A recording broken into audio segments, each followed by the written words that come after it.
Listener, in this world of our creation, emerging out of history, myth, and imagination, King Minos has commanded Daedalus, the Athenian craftsman, to build a labyrinth where the Minotaur might be imprisoned. Daedalus, in less than 1 day's time, has completed his work. The labyrinth is built. Daedalus and Icarus exit its tall doors and enter the meadow carrying sheaves of plans.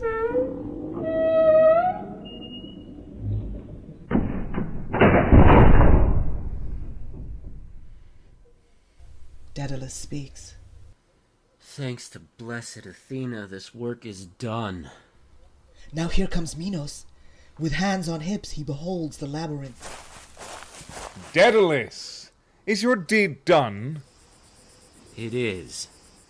I can't wait to tell the Oracle. She'll be so pleased. She loves it when she gets things right. Icarus, your father is amazing, don't you think? He astounds me.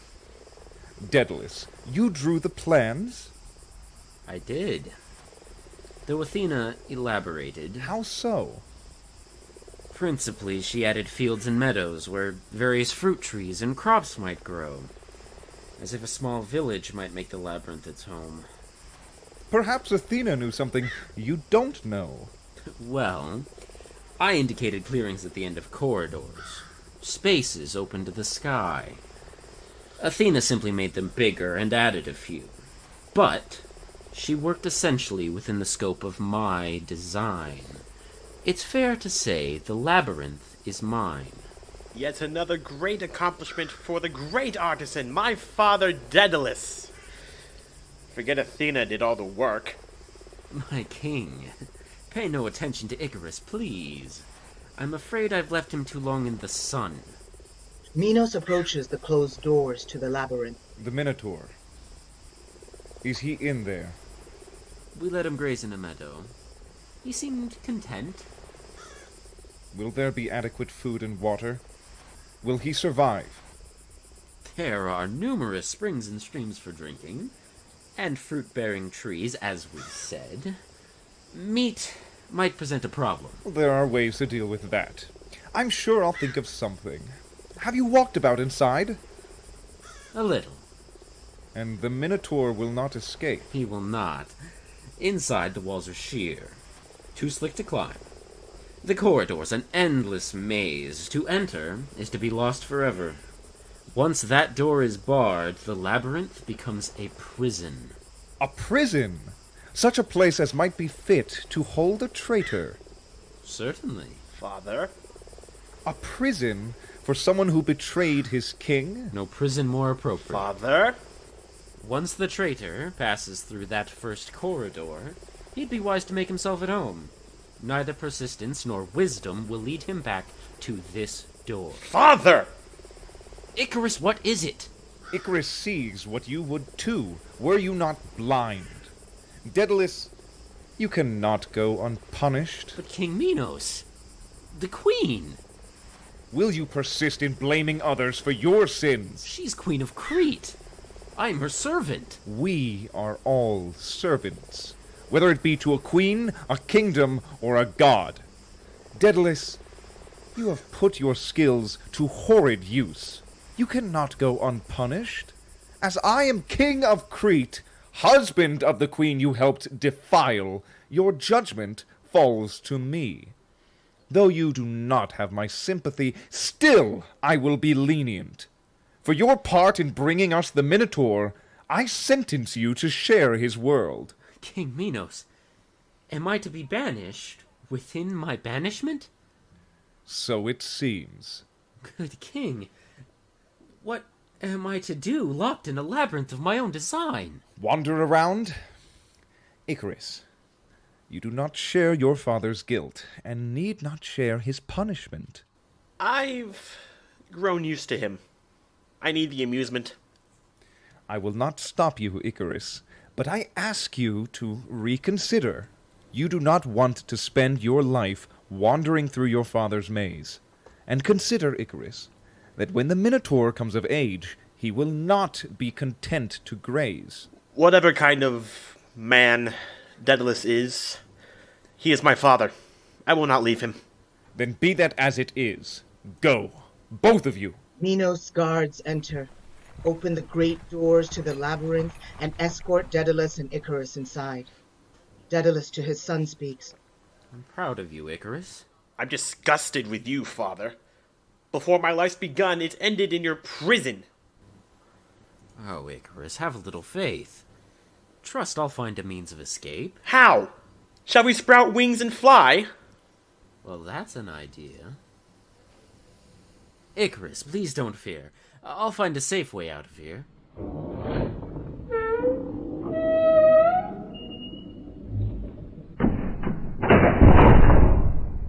Behind Daedalus and Icarus, the tall doors close. Pasiphae approaches and addresses Minos. Did Daedalus with dignity accept his fate? Or did he beg and plead? A little pleading, but just a little. What a shame. I would have liked to see him beg. This you wish upon your friend, Daedalus? Friend, I stand before my husband and my king awaiting judgment. One does not need such friends. What is it you wish, then, for your once friend, Daedalus? I'd like to see the entrails torn from his belly and gnawed upon by the Minotaur. How long was I off at sea? It was but 1 year and a few months. Where is the kind-hearted girl I left behind?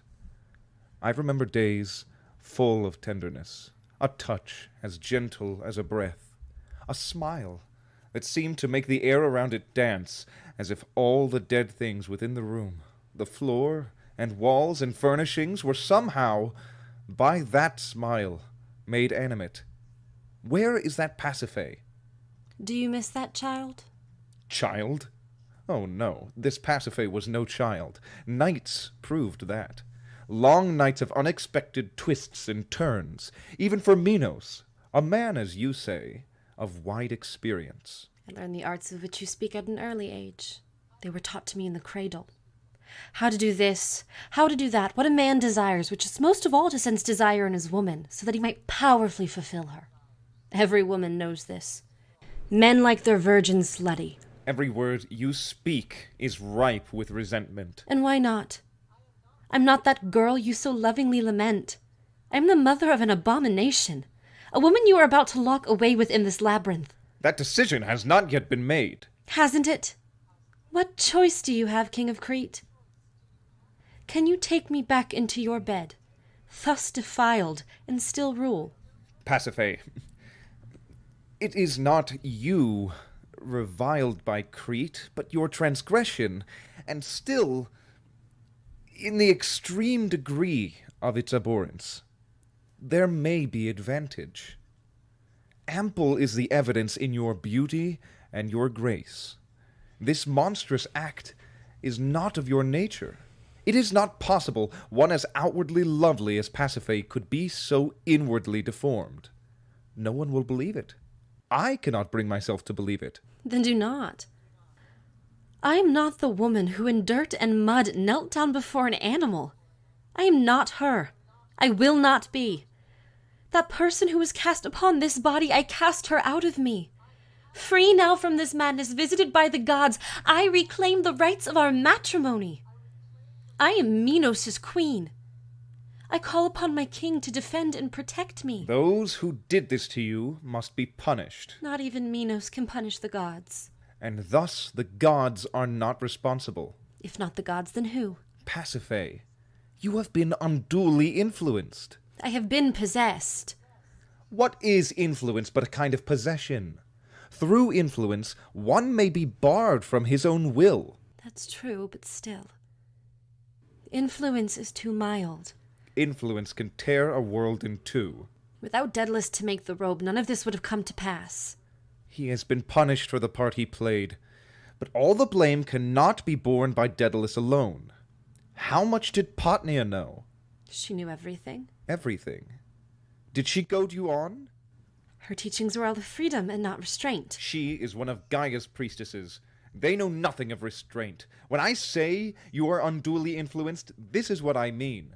In their holy rites they sanctify all manner of indulgence. With music, dance, wine, and drugs, they fill their secret moonlit ceremonies. In such a place where senses reign, how can unruly passion be restrained? She should have taught me better.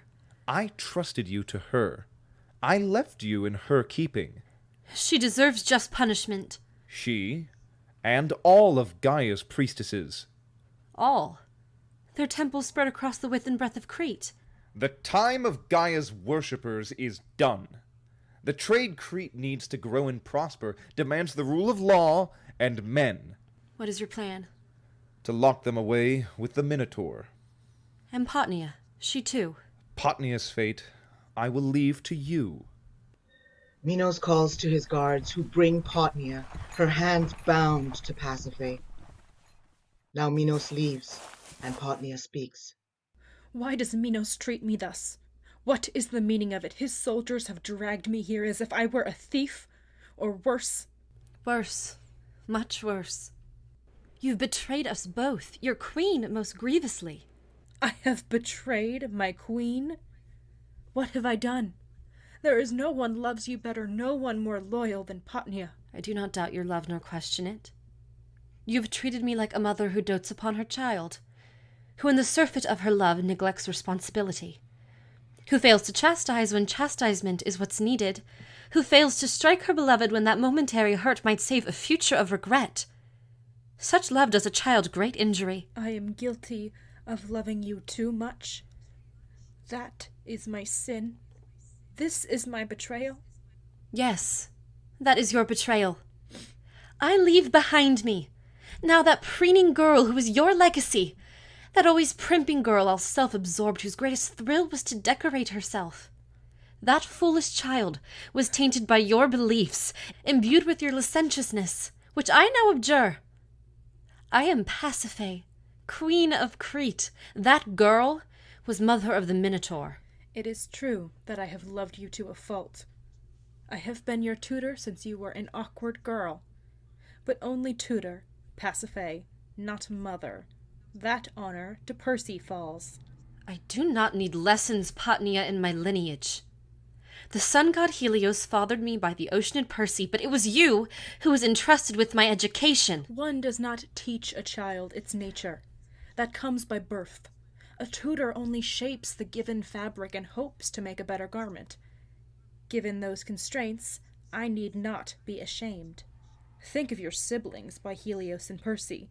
There is your sister, the witch god Circe, loathed by all. Your brother is Aedes, the tyrant who, to protect the golden fleece, murders all strangers who come into his land. They are outcasts to the gods, those who share your blood. That you are not like them, Pasiphae, being neither witch nor tyrant, for that I'd take your gratitude. Potnia, you are blinded by your love for me. I am bound to join my siblings in disgrace unless I take this chance to change my fate. I deny it. That part of me that prospered in your tutelage, I turn against it. And lest I turn against its allies. That wildness within you, that unrestrained desire, I am not its ally. Though, freely I admit I love you all the better for it. There is great power in your nature, Pasiphae. It draws me to it, just as it draws the king. To turn against that power is to turn against yourself. What remains may look like Pasiphae, but will be a stranger. Pasiphae undoes the cords binding Potnia's hands. What would you have me do, Potnia? Come into the hidden fields at night with you under the blazing moon. To share with you the practice of your secret rites. To lie with you on a bed of grass still warm from the fallen sun, there to indulge such passions as in daylight are unspeakable. Then in the morning steal away to lie with Minos in our stately bed, as king and queen of Crete. I said no such thing. I have never spoken of my religion or beliefs, not with you. It is the goddess Gaia we worship, the mother of the earth. She gives us visions, glimpses of a perfect unity. Through her, we know the union of spirit and body. These things that we believe, we push on no one. Our pupils seek us out. Potnia, enough! You were my teacher. That you did not teach me well is evident by my plight. Enough. You will be punished. What will you do? What will be my punishment? Pasiphae. As you have loved me well, as I have loved you, I will not confine you to the labyrinth, which will mean your death when the Minotaur comes of age. But I do decree your banishment. I have suffered under your tutelage, thus I cast you out of Crete, away from me, forever. Pasiphae. Away, Potnia! I turn my back on you. Potnia exits slowly, and a moment later, turmoil erupts.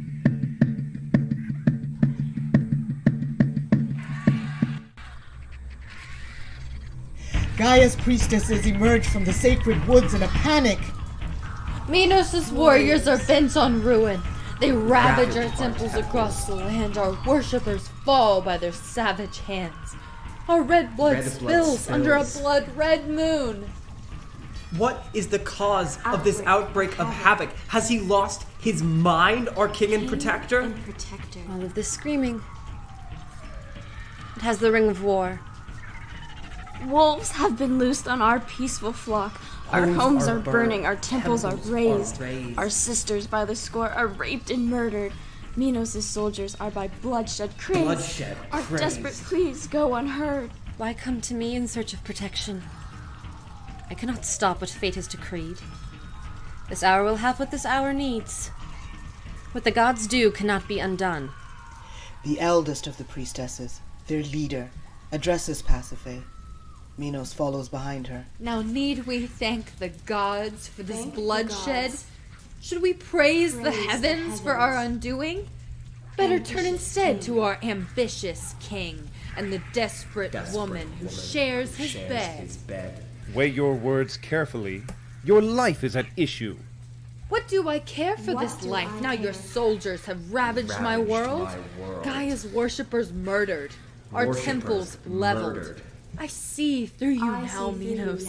Where before I was blinded with hope, the vivid horrors of this night have forced my eyes open. You have meant from the start to undo us. This spree, this orgy of wreckage, it springs from your determined heart. You mean to be done with us. What King Asterius nurtured, you will destroy. If I destroy you, I do so with your blessing. I gave you my blessing to seek out justice. We spoke then of the Minotaur, of that monstrous birth. You said no punishment I devised would meet your disapproval. Not for Pasiphae, nor Potnia, nor anyone responsible. For the birth of the Minotaur. Oh, I see. You hold us responsible for the contagion of our immorality, and you think that little bit of trickery will excuse this slaughter. There is no trickery here at work. The time of Gaia's priestesses is over. Your influence on Pasiphae through Potnia, her consequent behavior, the birth of the Minotaur, all this is but a symptom of a deeper crime, which is your refusal of a proper home, the indulgence of all manner of desires. Such acts with a world ordered and harmonious are incompatible. They contradict our hopes for lasting happiness. What you said in mockery is true. Through Potnia, the contagion of your immorality spread to Pasiphae. It is you I hold responsible. Pasiphae, rejecting you, is returned to Crete. All that is passing now, it has little to do with Pasiphae or the Minotaur. It is about Minos and his ambitions, his dreams of justice, of a better world. Minos, there is no better world than this. It is nothing but your human foolishness to dream of it. And even if there were some supremely happy order, what perfection, Minos, could begin with slaughter? As for Potnia, whatever were her sins, she's paid the price with the forfeit of her life. which she has taken with her own hand. Potnia. My Potnia. Is this your Potnia? The priestess gestures to her followers, who carry Potnia's body from the sacred woods and lay her at Pasiphae's feet. She has the visage of your Potnia. Come, look upon her face. She drank a horrid poison, and see, it has distorted her features, but this is she. This is your Potnia, the woman who tended to you from the time you were a child, who came to love you with a passion rare and utterly complete. Such a love as comes to few. Does she not look like your Potnia? She does not. Though this is Potnia, the light that marked her eyes is gone. Her generous nature drained from this wasted face. As she is, she looks not at all who she was. Less so the difference to me than you. That light that marked her eyes, it shined more brightly when she looked upon Pasiphae. With me, as with all others, she was less generous. Enough of this. That her love for Pasiphae was unnatural is proved by this action. Such a love as hers is better poisoned. Would Minos extend his rule even to the human heart? I find the Minotaur less monstrous than such a king. Such belief will serve you well in your banishing, which I now decree. For sins against the king and queen of Crete, to the labyrinth I banish all of Gaia's priests. Soldiers enter and herd Gaia's worshippers into the labyrinth. Minos, sword raised, drives the elder priestess back. Lock us away in any maze of your making. Still we will appear. In your temples, in your schools, in the lie that becomes your home. This much I grant you. Under your reign of man-made law, Crete will seem to prosper, but only seem. Crippled by an absence some cannot even name, all will search for what Minos has hidden. If it's you they're looking for, they'll have to brave the labyrinth and face the Minotaur. Minos, I plead with you. Think once more on what you are about to do.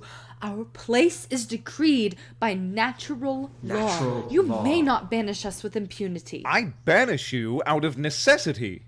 Unchecked, you will corrupt my land as Potnia corrupted Pasiphae. Stand back! Once this door closes, Minos, it closes on us both. I, sealed within the labyrinth, and you, within your fate. Pasiphae, lovely to you now, you will come in time to hate. She will bear you children, but she won't bear you with pleasure. And the children that she bears you will be born to suffer. Look upon her now. Is she your Pasiphae? Are you certain? I see Pasiphae, my wife and queen. In the end, Minos, you will see yourself imprisoned. You, I will look upon no longer.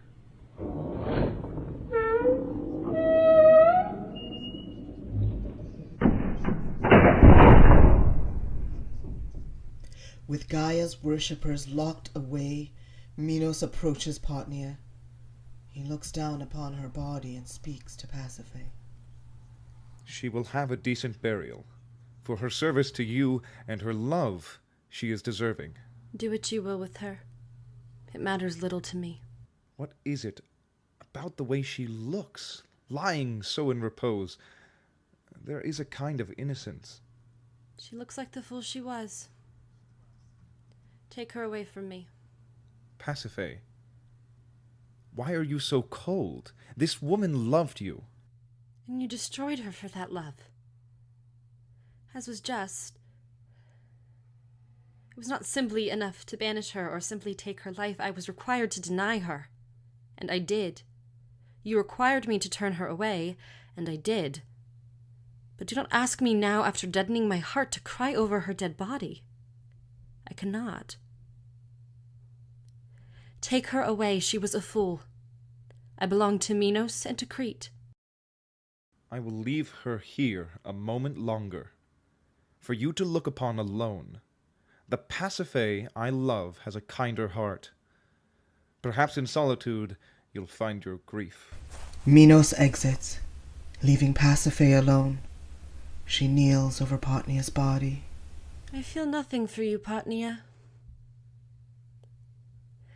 I wonder, were you blind to the nature of your love for me? Surely Minos wasn't, nor was I. What was your dream, Potnia? I am Pasiphae, daughter of the sun god Helios, wife of the great king Minos, fathered by a god, wife to a king. I was not born to suffer and disgrace. I hold my heritage in tight embrace. To my father I give honor. To Minos I will give children. To Potnia I give nothing. From Potnia I take my leave.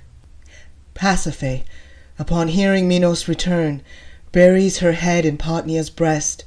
She seems to the king to be lost in grief. Minos, comforting her, speaks. All will be well, my Pasiphae. With you at my side, with Pasiphae as my attendant and my bride, I will make this world my own. Here Pasiphae will have nothing to fear.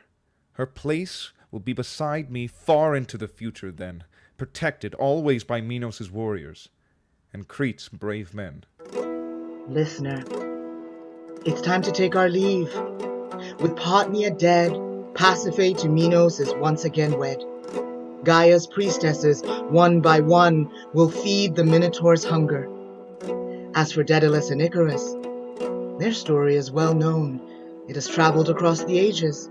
And us, you and I, listener and creator, we who have imagined and invented and retold this ancient story handed down to us from Euripides and countless others.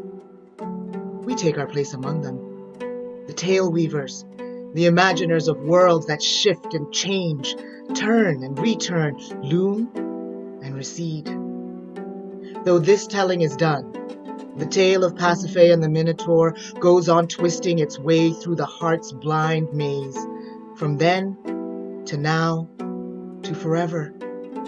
Wherever there's a teller and a listener and a world to be drawn by a story.